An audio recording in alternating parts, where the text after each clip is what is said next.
Good afternoon, I'm Creeson Agecoutay. Welcome to APTN National News. The Northwest Territories is sending additional fire crews today as a wildfire continues to burn out of control less than a kilometer away from the Dene and Métis community of Fort Good Hope.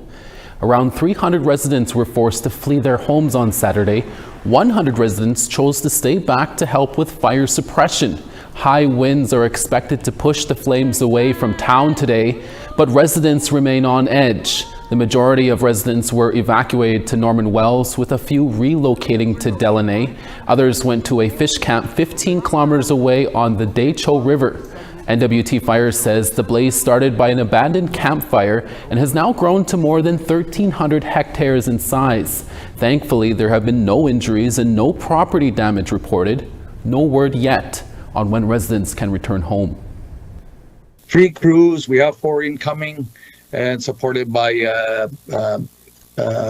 aerial support, including helicopters, 4 helicopters. We had 8 water skimmers and the tankers as needed. And what happened yesterday, there was a new fire created, what we dubbed VQ002. And there we had to redeploy some of our resources assigned to the Fort Good Hope fire. And so we set the skimmers, the tankers, and the water buckets, and it was visible to the community of Norman Wells. So some of the local residents got a chance to see how our aerial support responds to a fire. A new hospital project for First Nations people in Northern Ontario got some much-needed federal funding on Monday. At a press conference in Ottawa, Minister of Indigenous Services Patty Hajdu announced the feds are contributing their share of $1.2 billion for a new hospital in the Winnebago Area Health Authority. The new facility will replace the existing hospital in Moose Factory, which is aging and in disrepair. It will be located in Moosonee and serve about 12,000 people in the region. The funding matches what the Ontario government has already promised. Hajdu faced questions about why the funding wasn't announced in last spring's federal budget. I think part of the challenge is that the federal government isn't the contractor, is not the proponent, and there were many questions to the Ontario government about the nature of the money, about the nature of the payment contracts, and I think for me, we really saw a change when we were able to engage directly with the contracting company directly. So that gave, I think, the federal government the clarity on the $1.2 billion ask. Last week, the families of 2 missing Indigenous people made a desperate plea for help at the Barrie Police Headquarters in Ontario. Dene and Métis has been missing since March, and Autumn Shaganash hasn't been seen for more than a year. CTV's Mike Arsalides has more. Family are to the police. We ask you to come forward. A united plea from Indigenous elders and leadership. Closure should be these family members being returned home, sitting with their families again. Along with the families of Dene and Métis of Constance Lake First Nation, missing for 3 months. I just hope that nothing had happened to him. May they just come and see me again. And Autumn Shaganash of Barrie, now missing for more than a year. I love my granddaughter and I miss her so much, and I want her to come home. Autumn last seen by loved ones a year ago, leaving the family's home, then crossing Burton Avenue. Her phone last traced back to the Sunnydale Park area, where Autumn was also captured on surveillance cameras, following a man while she carried what appeared to be a set of skis over her shoulder. Autumn met this guy, was a week and a half when she went missing, and she met this guy at the Barrie Friendship Center. So, you know, we got to get all Native organizations involved with what's going on and protect our children, our women. Despite efforts by police and loved ones, including hiring a private investigator and posting her photo on buses and signs across the city in April, Autumn's family says no new leads have come in. And we're not going to go anywhere until we find her. They believe someone knows what happened to Autumn and Dene and are calling on help and resources from the government to make their families whole again. This lack of immediate and thorough response is unacceptable and highlights a systematic issue that needs urgent attention. She is somewhere out there. Someone knows something. Her sister Lily heartbroken, waiting for the day Autumn is found. And I hope she comes home one day. They're asking anyone in the public with information to come forward to Barrie Police, the OPP, or should they wish to remain anonymous, Crime Stoppers, with the hope that they'll bring Autumn and Dean home. Mike Arsledy, CTV News, Barrie. A provincial oversight panel has been established to monitor the Mountain View School Division in Manitoba. However, after being criticized by the Assembly of Manitoba Chiefs for a lack of First Nation representation, the province plans to add a fourth panelist. Our reporter Sierra Bettens has more.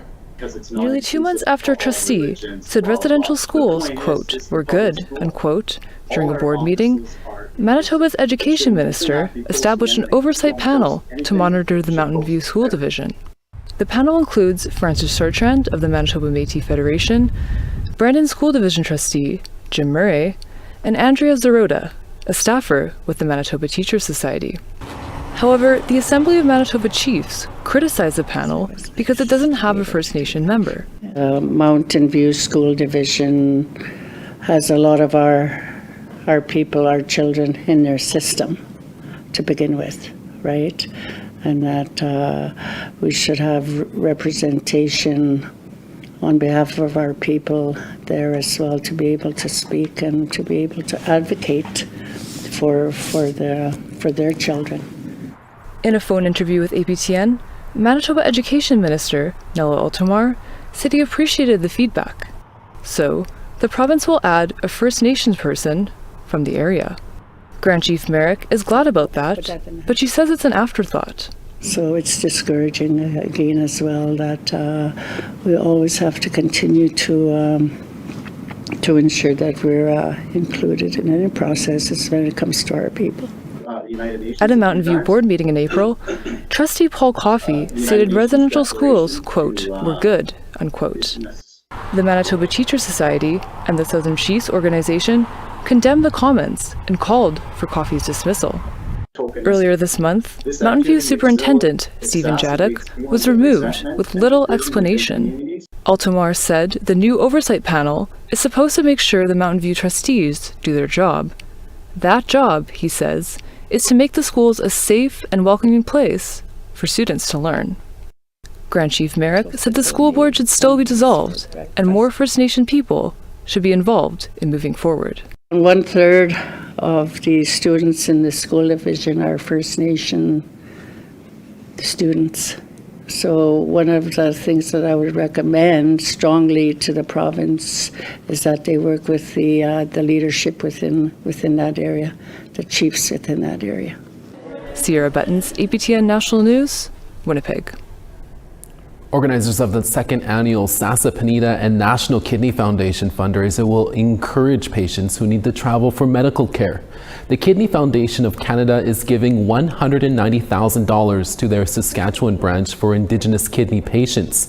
The announcement was made at the Dakota Dunes Resort on the Whitecap Dakota First Nation south of Saskatoon. A committee will be formed to help determine how best to use that investment. We're always looking for new story ideas. Here's how you can reach us. If you have a story you want to share, don't be shy. Send us an email to news@aptn.ca. To read and watch our stories, go to aptnnews.ca. You can find us online on your favorite social media sites, including TikTok, LinkedIn, and X. And you can watch this newscast anytime and anywhere on YouTube. Follow APTN News to join the conversation and see our latest stories. We have to take a quick break, but when we return, we'll tell you all about a new traditional healing garden in Fort Capel, Saskatchewan. We're back in 3 minutes.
welcome back. For thousands of years, Indigenous people have used traditional medicines picked from Mother Earth to help heal illnesses of all kinds, thanks to knowledge passed down for generations. Students in Fort Qu'Appelle, Saskatchewan are learning about this in the classroom and are now building a unique healing garden for everyone. CTV's Mick Favor reports. Grade 5 and 6 students from Fort Qu'Appelle and Standing Buffalo Dakota Nation are putting the finishing touches on a very special garden. On the edge of town, not far from the river, sits the new Good Medicine Garden. It's a garden which will one day offer plants significant to Indigenous peoples. It's a traditional Indigenous medicinal garden, so there are plants there that can help with ailments, but we felt it's more than that because we wanted it to bring people together. Planning the garden has been in the works for months. Town residents and local First Nations played a major role in making it happen. The project, they say, is a physical space representing truth and reconciliation. Truth and reconciliation is an ongoing process, and it's initiatives like this that make it alive. Just like our garden, it's alive with plants and herbs and medicines and fruits that are going to sustain us and help us with healing. For the ones putting in the work, it's a welcome opportunity to get out of the classroom and try something new. It was pretty cool being able to plant like a whole bunch of herbs and stuff, and it's kind of cool getting to have the experience.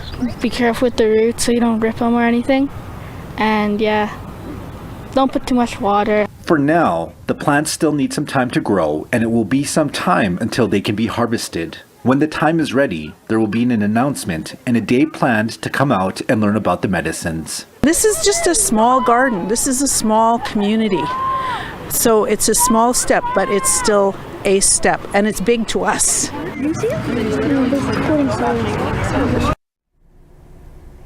The Dakota language is experiencing a resurgence after the White-Cap Dakota Nation recently hosted a language conference. Amanda Leader with the First Nations University of Canada brings us the story. I want to help our youth, and I want them to learn it right the first time. Alexis Eastnana participated in the first Dakota Language Bowl, a language competition bringing together different Dakota nations in Canada. It was held on Wapaska, White-Cap Dakota Nation, in partnership with Tatanka Najin, Standing Buffalo Dakota Nation. Our goal is to give back the teachings to our people that were taken from residential schools and 60 Scoop and all the kind of things that was done to us. So we do teachings from grassroots teachings. Andrea Redman is the prevention coordinator from Tatanka Najin, Standing Buffalo Dakota Nation. She attended Dakota Language Bowls in America and wanted to bring the opportunity to Canada in partnership with other Dakota nations. So, because they're all in the States, we went to go witness and see what they're all about, and we brought it home. The Dakota Language Bowl was a precursor for the Oceti-Sakowin Dakota Language Conference. Language revitalization for the Dakota language was in full swing for 3 days. There was also a kahomni, a Nakota Dakota Lakota dance, where songs in the language were sung into the night. The conference featured speakers like Arvo Looking Horse, Jim Red Eagle, Harold Blacksmith, and Iris Wawashi McKay. I want to help our youth, and I want them to learn it right the first time. Realization after realization, in Dakota. This doesn't sound right. I was just realizing like a lot of things, like we think like white people every day. Why? The winners of the Language Bowl were in juniors, youth, and adult categories. They had to work together as a team to translate, act out, and sing, all in Dakota. There were no losers. Amanda Leader, Indigenized News, Regina. Tonight is Game 5 in Florida, an uphill battle for the Edmonton Oilers playing against the Florida Panthers. That is the new theme for this week's new web poll question. On our website, we ask, are you watching the Stanley Cup Finals? Yes? No? Go over to aptnnews.ca to have your say. Former Truth and Reconciliation Commissioner and award-winning journalist Marie Wilson will join us next to talk about her new book. We'll be back in less than 3 minutes. Stick around.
On the East Coast, St. John's 18, Charlottetown 21, partly cloudy. Nuujauak 9, La Grande River 26. Quebec City 28, Saguenay 26. Toronto 27, sunny, and Ottawa 22. Timmins 24, Big Trout Lake 11 with rain. Thompson 12, Churchill 8. Winnipeg 14 and sun, Barons River 15. Regina partly cloudy 10, Yorkton 13. Buffalo Narrows rain and 6, Stony Rapids 7. Northern Alberta high level 12, Peace River 10. Lethbridge 25 and rain, Medicine Hat 6 and sunny. Tofino 12, Kamloops 10 and sun there. Smithers 12, Fort Nelson 8. Beaver Creek 18 and rain, Whitehorse 10. Fort Simpson 13, Wati 16. Inuvik 4, Colville Lake 13. Chesterfield 0, Whale Cove 1. Iqaluit 5, Aglulik 2. The Truth and Reconciliation Commission spent years traveling across the country, hearing stories of survivors who shared their experience in Canada's Indian residential school system. Marie Wilson was one of the former commissioners, and she recently released her book titled North of Nowhere, Song of a Truth and Reconciliation Commissioner. She recently joined us in studio to talk more about it. Thank you for joining us, Commissioner Wilson. North of Nowhere, Song of Truth and Reconciliation, Commissioner, is your first book, a memoir. Why was it important for you to write this book? Well, just first of all, to clarify, I'm no longer a commissioner, but it was my great honor, of course, to be one of the three that led the Truth and Reconciliation Commission of Canada. And Here, I think people are well familiar with it because our chair is from this territory, Murray Sinclair. I wanted to find a way to make an ongoing contribution. I feel that, the commission, our calls to action came out 10 years ago almost now, and it's really important that those who were part of that not forget that the many who are part of that who have since passed are not forgotten, and that those things that they offered to both the commission and the country more widely, that they are held up and honored, and that the many people, being the younger generations and the newcomers to Canada, who kind of missed the whole unfolding of the TRC and are starting to get second and third hand accounts of it. I wanted to be able to offer my first-hand account, while I was still able to do so, to talk about the incredible importance of the TRC, the incredible courage of those the thousands, almost 7,000 who spoke to us, and the lessons that were there, that are still there, that we need to be paying attention to as a country. What was the process like for you putting together this memoir? One of the things that was really, I think, beautiful about the TRC and those who negotiated our mandate, they had the wisdom to say, we're going to need health supports for this work. And so we were surrounded at every one of our gatherings with a really well-informed and capable health support network.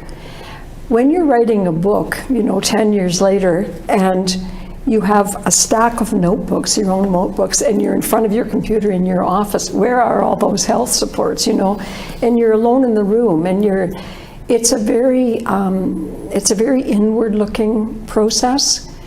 Not in a bad way, but in a tough way at times. And I was really grateful for how much detail I put into my note-taking from my own journalistic training and background, but also to have that opportunity to be reminded of how much incredible beauty there was during the TRC, how much poetry was there, how much laughter was there, both things that happened at the events, things that we planned for as part of our activities, and things that happened between the commissioners, and as we, went forward and became more bold in our teasing of each other, but also just our taking care of each other in that way. Yeah, definitely always got time for humor and laughter, especially during a hard time, hey? Essential. People have said it many times that laughter is medicine, but it really was. It was important. One of our abiding instructions for the commission was that we do no harm, and we had to be mindful of that throughout our work in the planning of our events and our activities, and I tried to be mindful of that throughout the writing of this book as well. I tried to make it as honest as possible. It is, in a way, Creeson, kind of a travelogue, a re-journeying of where the commission went. So there's something reflected here in every part of the country, but also, meanwhile, the inward journey that was unfolding within me, which people very often asked me about, and honestly, while it was still happening, I didn't really have time to process. I didn't have time to really go that far inward, and I almost couldn't afford to, because I had to stay capable of doing the work. And so this book is really my opportunity to dig deep and answer some of those many questions that people often put to me. You talked about it a little bit there, but what are you hoping that readers will get out of this book? I hope that those who were exposed before will be reminded. I hope those who were not part of it will be part of the awakening that needs to continue.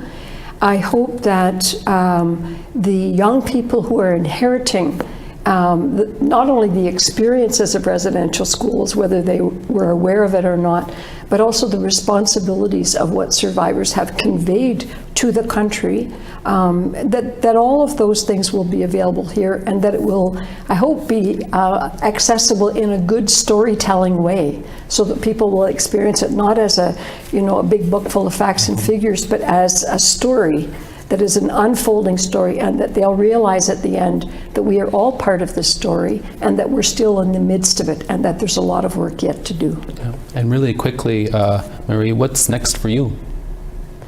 In the short term, I'm traveling around with my baby, introducing it to the country, encouraging individuals, of course, but of course I hope universities and professional organizations, all those people that are named in our calls to action, I hope they will receive this as one more tool in the toolkit of resources that are available.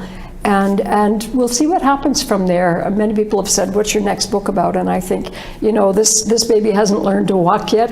I can't start talking about the next one until I see how this unfolds. And I'm always desperate to just have some more time with my own children and grandchildren as well, who are a big part of this story and who appear in it, in fact, as does my husband. Well, Marie Wilson, thank you for stopping in. We really appreciate it. Thank you very much, and thank you to all those who will pay attention. Marie Wilson's book is out now, and you can find it at your local bookstore and online. And that's our midday newscast for this Tuesday, June 18th. We'll be back again in a few hours for your evening national newscast with more stories from our HQ in Winnipeg and from our reporters across the country. Hi, miigwech, masicho. Thank you for watching.